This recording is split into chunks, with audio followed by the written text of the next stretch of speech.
ጤና ይስጥልን ከአስራት ብሮድካስቲንግ ሰርቪስ የዕለቱን ዜና ይዘን ቀርበናል። ዋናዎቹን በማስቀደም እንጀምራለን። እስከ መጨረሻው ድረስ አብራችሁን እንድትቆዩ በቅድሚያ ጋብዘናል። በደብረ ታቦር ከተማ በተሰነዘረ ድንገተኛና የተቀናጀ ጥቃት ከፍተኛ የብልጽግና አመራሮች ጉዳት ማስተናገዳቸው ተነገረ። የፋኖ ኃይሎች በከተማዋ ስትራቴጂካዊ ቦታዎች ላይ ከፍተኛ የተባለለትን ወታደራዊ እርምጃ መውሰዳቸውን አስታውቀዋል። በወታደራዊ እርምጃው የዞኑ የሚሊሻ አሰልጣኝን ጨምሮ በርካታ ታጣቂዎች መደምሰሳቸውን የበላይ እዝ አስታውቋል። ሰሙታላችሁ። አገዛዙ የድምፃዊ ቴዎድሮስ ካሳሁንን የቅርብ ሰዎችን ማሰር መጀመሩ ተሰማ። የድምፃዊ ቴዎድሮስ ካሳሁን የቅርብ የሥራ አጋር የነበረው የሱፍ ያሲን በፌዴራል ፖሊስ ከቤቱ የተወሰደ ሲሆን ከፍተኛ ድብደባም ተፈጽሞበታል። አሁን በደረሰን ዜና ደግሞ የቴዎድሮስ ካሳሁን ቃል አቀባይ መሐሌት ሰለሞን ካረፈችበት አትላስ አካባቢ ከሚገኝ ሆቴል ውስጥ 6 በሚሆኑ የአገዛዙ ፌዴራል ፖሊስ አባላት መወሰዷን የዓይን እማኞችና ምንጮች ገልጸዋል። ነገሩ ቴዎድሮስ ካሳሁንን ለማሰር ልምምድ ነው ያሉት ምንጮች ህዝቡ እንዲዘጋጅ ጠይቀዋል። ሙሉ መረጃው በሰዓቱ ይቀርባል። በሰሜን ጎንደር አዲ አርቃይ ወረዳ የሚገኘው የዛሪማ ግንባር በከባድ ውጊያ መናወጡ ተሰማ። በበላይ ዘለቀ እዝ 208ኛ ኮርና በአገዛዙ ኃይሎች መካከል በተደረገው በዚህ ትንቅንቅ አንድ ከፍተኛ መኮንን ኮሎኔልና የሻለቃ አዛዦችን ጨምሮ ከ60 በላይ ወታደሮች መደምሰሳቸው ተሰምተዋል። የዚህም መረጃ በሰዓቱ ይቀርባል። ከጦርነት በፊት የነበረው የትግራይ መንግስት ሊመለስ አይችልም ሲል የትግራይ ጊዜያዊ አስተዳደር ምክትል ፕሬዝዳንት ጀነራል ታደሰ ወረደ አስጠነቀቀ። በስብሰባ ጋጋታ ስልጣን አይያዝም በማለት ህወሓትን ያጣጣለው ጀነራሉ ስራዬን እቀጥላለሁ ሲልም ተደምጧል። የክልሉ የስልጣን ሽኩቻ አደገኛ ደረጃ ላይ መድረሱን የሚገልጹ ምንጮች መፈንቅለ መንግስትንም ሰግተዋል።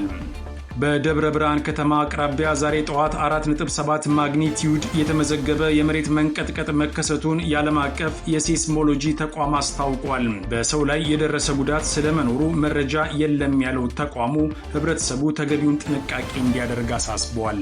አሁን በቀጥታ ወደ ዝርዝሩ አለፈን።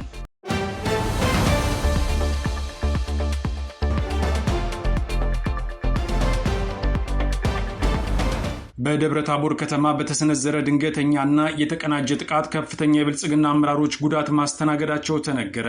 የፋኖ ኃይሎች በከተማዋ ስትራቴጂካዊ ቦታዎች ላይ ከፍተኛ የተባለለትን ወታደራዊ እርምጃ መውሰዳቸውን አስታውቀዋል። በወታደራዊ እርምጃው የዞኑ የሚሊሻ አሰልጣኝን ጨምሮ በርካታ ታጣቂዎች መደምሰሳቸውን የበላይ እዝ አስታውቀዋል።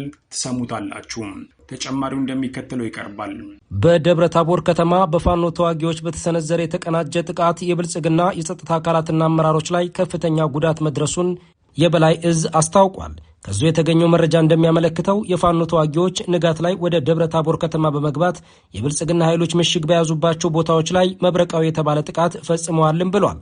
ጥቃቱ የተካሄደው በተመረጡ የከተማዋ መዳረሻዎች መሆኑን የገለጸው እዙ ከደብረ ሲና እስከ ቀጭን መስክ፣ ከአቦ መገንጠያ እስከ ቀበሌ 04 እና ከድንጋይ ሙቀጫ እስከ ኪቢአድ ባሉ አካባቢዎችም እንደነበር ገልጿል። በጥቃቱም ያገዛዙ ታጣቂዎች ወደ መናኸሪያ፣ አራዳና ጋፋት ትምህርት ቤት አካባቢዎች መሸሻቸውን ጠቁሟል። በዚህ ኦፕሬሽን ላይ የሜጀር ጀነራል ኡባንታ ባተ ተወርዋሪ ክፍለ ጦርና የጉና ክፍለ ጦር ገብረ መስቀል ብርጌድ በጥምረት መሳተፋቸውም ታውቋል።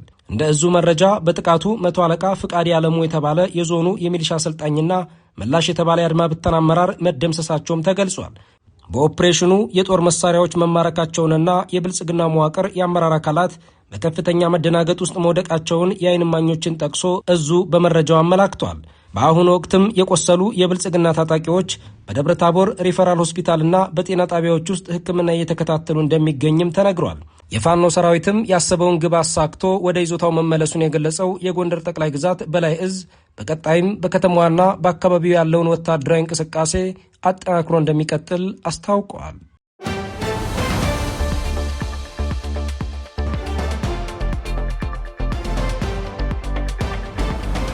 የድምፃዊ ቴዎድሮስ ካሳሁን የቅርብ ሰው የነበረውና የሙዚቃ አጋሩ የሱፍ ያሲን ዛሬ በአገዛዙ መታፈኑ ተሰማ። የሱፍ ያሲን ሲታፈን ከባድ ድብደባ በፖሊሶች እንደደረሰበት የገለጹት ቤተሰቦቹ ፍትህን ጠይቀዋል።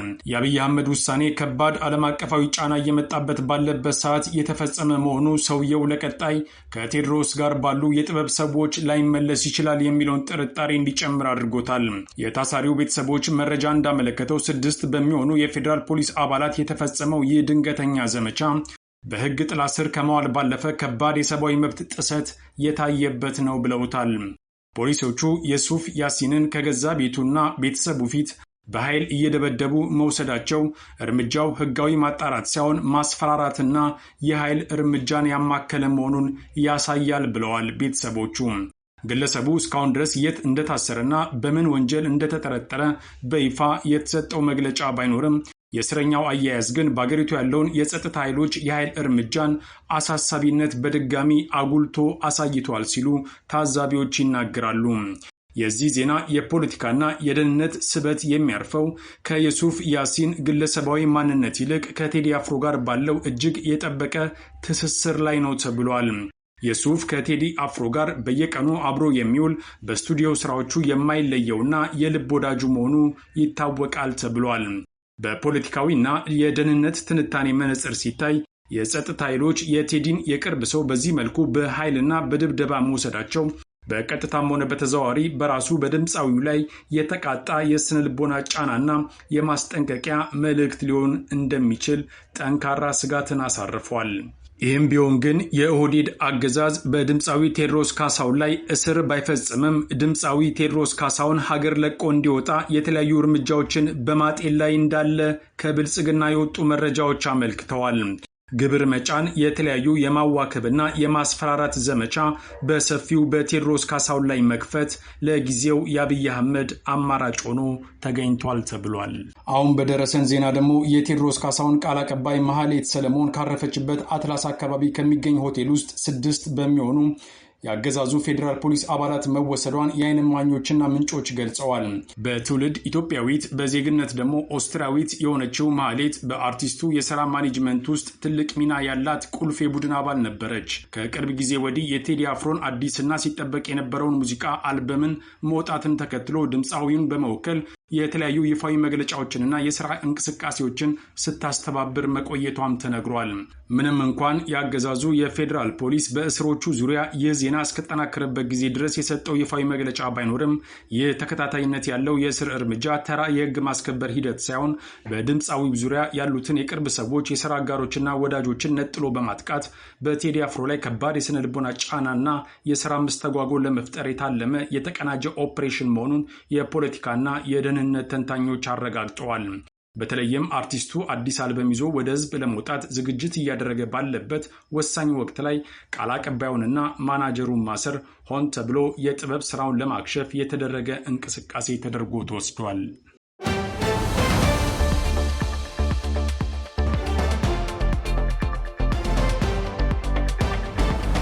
በሰሜን ጎንደር አዲ አርቃይ ወረዳ የሚገኘው የዛሪማ ግንባር በከባድ ውጊያ መናወጡ ተሰማ። በበላይ ዘለቀ ዕዝ 208ኛ ኮርና በአገዛዙ ኃይሎች መካከል በተደረገው በዚህ ትንቅንቅ አንድ ከፍተኛ መኮንን፣ ኮሎኔል እና የሻለቃ አዛዦችን ጨምሮ ከ60 በላይ ወታደሮች መደምሰሳቸው ተሰምተዋል። የዚህም መረጃ በሰዓቱ ይቀርባል። ተጨማሪው እንደሚከተለው ይቀርባል። በሰሜን ጎንደር አዲርቃይ ወረዳ ዛሪማ ግንባር በፋኖ ኃይሎችና በአገዛዙ መካከል በተደረገ ከባድ ውጊያ አንድ ኮሎኔልና የሻለቃ አዛዦችን ጨምሮ ከ60 በላይ የብልጽግና ወታደሮች መደምሰሳቸው ተገልጿል። የጎንደር ጠቅላይ ግዛት በላይ ዕዝ የ208ኛ ኮር ህዝብ ግንኙነት ለአስራት እንደገለጸው ውጊያው የተቀሰቀሰው የብልጽግናው ቡድን ምርጫ አካሄዳለሁ በሚል በከባድ መሳሪያ የታጀበ ኃይል ወደ አካባቢው ባንቀሳቀሰበት ወቅት መሆኑን ገልጿል።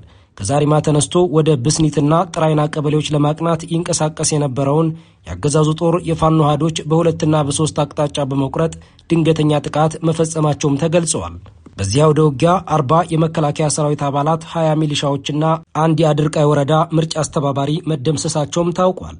በተጨማሪም ስማቸው ያልተጠቀሰ አንድ ኮሎኔልና የሻለቃ አዛዦች እስከ ወዲያኛው መሸኘታቸው ተረጋግጧል።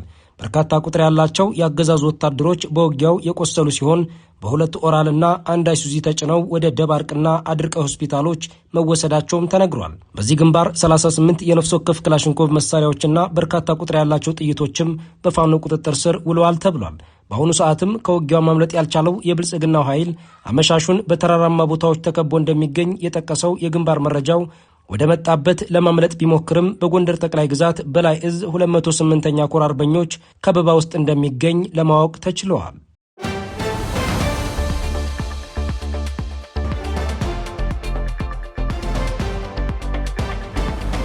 ዛሬ ማክሰኞ ሚያዝያ 13 ቀን 2018 ዓ.ም እንደ አውሮፓውያኑ አቆጣጠር ኤፕሪል 21 ቀን 2026 ጠዋት በአገር ውስጥ ሰዓት አቆጣጠር 4 ሰዓት ከ27 ደቂቃ ላይ በአማራ ክልል ደብረ ብርሃን ከተማ አቅራቢያ 4.7 መጠን ማግኒቲዩድ ያለው ጠንካራ የመሬት መንቀጥቀጥ መከሰቱን ዓለም አቀፍ የሴስሞሎጂ ተቋም አስታውቋል።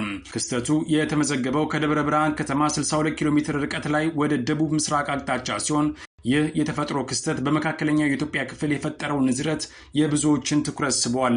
የአውሮፓና ሜዲትራኒያን ሴስሞሎጂካል ማዕከልና ሌሎችም ተቋማት ያወጡት ይፋዊ የሳይንስ መረጃ እንደሚያመለክተው ይህ የመሬት መንቀጥቀጥ የተፈጠረው ከመሬት ወለል በታች 10 ኪሎ ሜትር ጥልቀት ላይ ነው። የአይነቱ ጥልቀት በመሬት መንቀጥቀጥ ስሌት አነስተኛ ጥልቀት የሚባል ሲሆን ንዝረቱ በመሬት ወለል ላይ በቀላሉ ሊሰማ የሚችልበትን እድል ግን ይፈጥራል። በተፈጥሮ ክስተቱ የተለቀቀው የሴሚክ ጉልበት መጠን ወደ 197 ሜጋዋት በሰዓት የሚጠጋ ሲሆን ይህ አሃዝ 169 ቶን የሚመዝን የቲኤንቲ ፈንጂ በአንድ ጊዜ ሲፈነዳ ከሚፈጥረው ጉልበት ጋር እኩል መሆኑን የንዝረቱን ጥንካሬ በግልጽ ያሳያል ብሏል። ከዚህ በተጨማሪም ክስተቱ ከተፈጠረበት ዋና ማዕከል 25 ኪሎ ሜትር ርቀት ላይ በሩ የተሰኘ እሳተ ገሞራ መኖሩን መረጃው ያክላል። ምንም እንኳን ይህ የመሬት መንቀጥቀጥ ንዝረቱ በተነሳበት ዋና ማዕከልና በአቅራቢያው ባሉ አነስተኛ የገጠር መንደሮች አካባቢ መካከለኛ መጠን ያለው የንዝረት ጫና ሊፈጥር እንደሚችል ቢገመትም እስካሁን ድረስ በደብረ ብርሃን አካባቢ ባሉ ሕዝብ ላይ የደረሰ የጉዳት መጠን አለመኖሩን ሪፖርቱ አመልክቷል። ይሁን እንጂ ከንዝረቱ መነሻ ማዕከል 89 ኪሎ ሜትር ርቀት ላይ በምትገኘውና 460 ሺህ በላይ ነዋሪዎች ባሏት ናዝሬት ከተማ እንዲሁም 113 ኪሎ ሜትር ርቀት ላይ በምትገኘው ርዕሰ መዲናዋ አዲስ አበባ ውስጥ መጠነኛ የሆነ የምድር መናወጥ ሊሰማ እንደሚችል የሴስሞሎጂ ባለሙያዎች ግምታቸውን አስቀምጠዋል። ክስተቱ በተፈጠረበት ሰዓት በማዕከሉ ላይ ከፊል ደመናማ የአየር ሁኔታ የነበረ ሲሆን የሙቀት መጠኑም 29.2 ዲግሪ ሴንቲግሬድ እንደነበረ ተቋሙ መዝግቧል።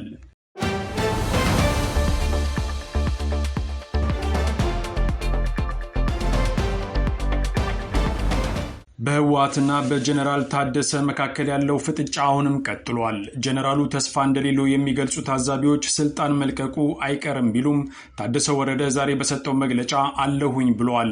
ህወሓትን አጥብቆ የተቸው ጊዜያዊ አስተዳደሩ ፕሬዝደንት ጀነራል ታደሰ ከጦርነቱ በፊት የነበረውን መንግስት ወደ ቦታው እንዲመለስ መወሰን የፕሪቶሪያን ስምምነት መናድ ነው ሲል አስጠንቅቋል። ሌተናል ጀነራል ታደሰ ወረደ ዛሬ ሚያዝያ 13 ቀን 2018 ዓ.ም ለክልሉ መገናኛ ብዙሃን ጋዜጠኞች በሰጠው ወቅታዊ መግለጫ የህወሓት ማዕከላዊ ኮሚቴ ከጦርነቱ በፊት የነበረው መንግስት ወደ ቦታው እንዲመለስ ያስተላለፈው ውሳኔ የፕሪቶሪያን ስምምነት ውድቅ የሚያደርግ ነው በማለት አስጠንቅቋል። በሁለት ቀናት ውስጥ ለሁለተኛ ጊዜ መግለጫ የሰጠው ጀነራል ታደሰ ከባድ ችግር ውስጥ እንደገባ ግን ከቦታው የሚወጡ ታዛቢዎች ለአስራት ብሮድካስቲንግ ገልጸዋል።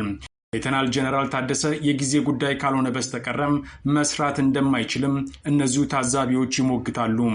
ጀነራሉ በበኩሉ ዛሬ በሰጠው በዚሁ ሐሳቡ መጨረሻው ጦርነት በመሆኑ ህወሓት ቆም ብሎ እንዲያስብበት አስጠንቅቋል።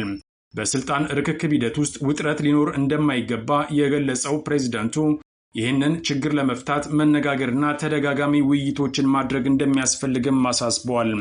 የጊዜያዊ አስተዳደሩ ካቢኔ ስራውን እንደሚቀጥል የገለጸ ሲሆን መስሪያ ቤቶችም በስራ ላይ እንዳሉና በቀጣይነትም ስራቸውን እንደሚያከናውኑ አስታውቋል።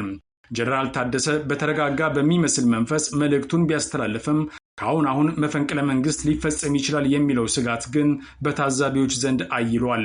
አንዳንዶቹ ጀነራሉ በህወሓት ስልጣን ተቀምጧል እስከ ማለት የደረሱ ቢሆንም ተግባራዊ እንቅስቃሴው ግን ለጊዜው በይፋ አልታየም።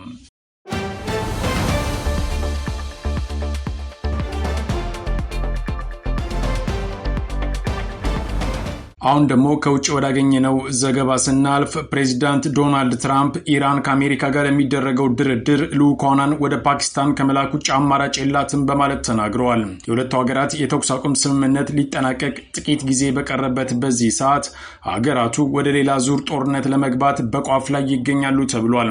በምክትል ፕሬዚደንት ጄዲ ቫንስ የሚመራው የአሜሪካ ልዑክ ከኢራን ጋር ለሚደረግ ንግግር ዛሬ ወደ ፓኪስታን የሚጓዝ ቢሆንም እስካሁን ድረስ ቴህራን ተደራዳሪዎቿን እንደምትልክ ማረጋገጫ አልሰጠችም። ከአሜሪካው የቴሌቪዥን ጣቢያ ሲኤንቢሲ ጋር ቃለመጠይቅ ያደረጉት ፕሬዚደንት ትራምፕ የሚደረገው ድርድር ከታላቅ ስምምነት ጋር ይጠናቀቃል የሚል መተማመን እንዳላቸው ተናግረዋል። አሜሪካ እየተጋፈጠች ያለችው ከጥሩ ሰዎች ጋር አይደለም ያሉት ትራምፕ ነገር ግን ስኬታማ ተግባር እያከናወኑ መሆኑን ጠቅሰዋል። አሜሪካ ወደ ኢራን ወደቦች የሚደረጉ ጉዞዎች ላይ የጣለችውንም እገዳ ታላቅ ስኬት ሲሉት ጠርተውታል። አሜሪካና ኢራን ለ2 ሳምንታት እንዲቆይ የተስማሙት የተኩስ አቁም ስምምነት ነገ ረቡዕ ይጠናቀቃል ተብሎም ይጠበቃል። ከኢራን ጋር የሚደረገው ድርድር በጥሩ ሁኔታ የሚሄድ ከሆነ ተኩስ አቁሙን ያራዝሙት እንደሆነ የተጠየቁት ትራምፕ ያንን ማድረግ አልፈልግም ሲሉ አቋማቸውን በግልጽ አስታውቀዋል። የቦምብ ድብደባ እንደሚኖር እጠብቃለሁ ምክንያቱም ጥሩ ባህሪ ነው ሲሉ ተናግረዋል። ስምምነት ላይ ለመድረስ ብዙ ጊዜ እንደሌለ የጠቀሱት ፕሬዝዳንቱ ኢራኖች ከአሜሪካ ጋር የሚስማሙ ከሆነ እጅግ ጥሩ ስፍራ ያርፋሉ ሲሉም ተናግረዋል። በሌላ በኩል አሜሪካና ኢራን ለ2 ሳምንታት የደረሱት የተኩስ አቁም ሊጠናቀቅ በተቃረበበት በአሁኑ ጊዜ ሁለቱ ሀገራት ተኩስ አቁሙን በመጣስ እርስ በርስ መካሰስ ጀምረዋል። የአሜሪካ ኃይሎች የኢራንን መርከብ ከተቆጣጠሩ በኋላ ፕሬዚደንት ዶናልድ ትራምፕ ኢራን የተኩስ አቁሙን ለበርካታ ጊዜያት እየጣሰች ነው ሲሉ ኢራን በበኩሏ አሜሪካ የባህር ላይ ውንብድና እየፈጸመች ነው የሚል ክሷን ቀጥላለች። ፕሬዚደንቱ በትሩዝ ማህበራዊ ሚዲያ ገጻቸው ላይ ባሰፈሩት ጽሑፍ አሜሪካ የምትፈጽመውን ጥቃት ያስቆመውን የተኩስ አቁም ኢራን በተደጋጋሚ ጥሳለች ሲሉ ከሰዋል። ነገር ግን ትራምፕ ለዚህ ክሳቸው ምንም አይነት ማብራሪያም ሆነ ማጠናከሪያ አልሰጡም። ኢራንን በበኩሏ አሜሪካ የተደረሰውን የ2 ሳምንት የተኩስ አቁም በተደጋጋሚ ጥሳለች ስትል ስከስ ሰንብታለች። በሆርሙዝ ወሽመጥ በሚንቀሳቀሱ መርከቦች ላይ እቀባን ሲጥሉና ሲያነሱ የቆዩት ሁለቱ ሀገራት በአካባቢያቸው ያለውን የበላይነት ለማሳየት እየጣሩ ነው ተብሏል።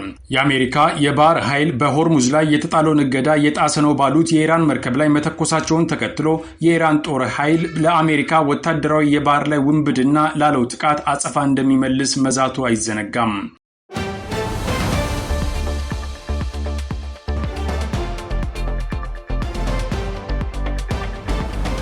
ከአስራት ብሮድካስቲንግ ሰርቪስ ለዕለቱ የነበረን ዜና ይህን ይመስላል። አብራችሁን ስለነበራችሁ ከልብ እናመሰግናለን። በያላችሁበት ሰላም